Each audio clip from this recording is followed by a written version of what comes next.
হালকা করে নিয়ে দেবো। আজকে আমরা মিষ্টি কুমড়া দিয়ে পোলট্রি মুরগির মাংস রান্না করব। মিষ্টি কুমড়া দিয়ে পোলট্রি মুরগির মাংস রান্না করলে খুব সুস্বাদু হয়। মিষ্টি কুমড়াটা ছোট ছোট করে কেটে নেব, বেশি বড় করব না। একটু তেল দিয়ে মাংসটা একটু ভেজে নেব। মাংসটা দিয়ে দিলাম,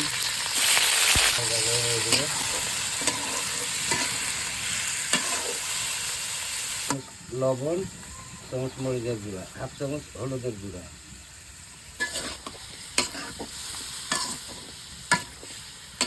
মাংসটা একটু ভেজে নেব। যে মাংসটা আমার ভাজা হয়ে গেছে, এখন উঠায় নেব।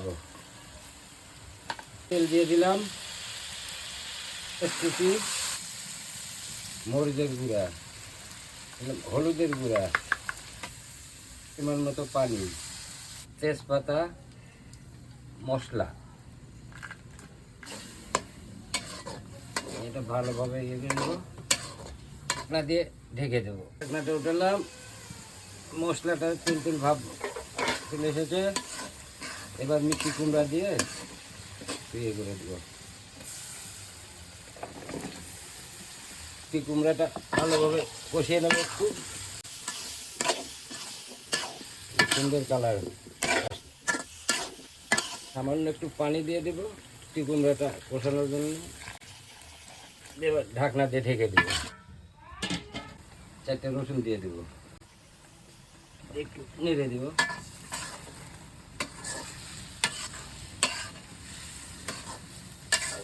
আবার ঢেকে দেবো। ঢাকনাটা ওটা মাংসটা দিয়ে দেবো। মাংসটা দিয়ে দিলাম, করে নিয়ে দেবো।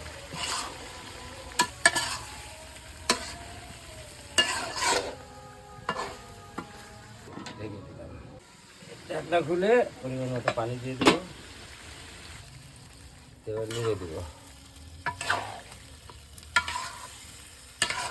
ঢাকনা দিয়ে ঢেকে দেবো। ঢাকনা উঠালাম, এবার একটু হালকা করে নেড়ে দেবো। হালকা একটু জিরা বাট হালকা করে নেড়ে দেবো। আমার রান্না শেষ, ঢেকে দিলাম। লবণটা একটু টেস্ট করবো, হয়ে গেছে আমার রান্না।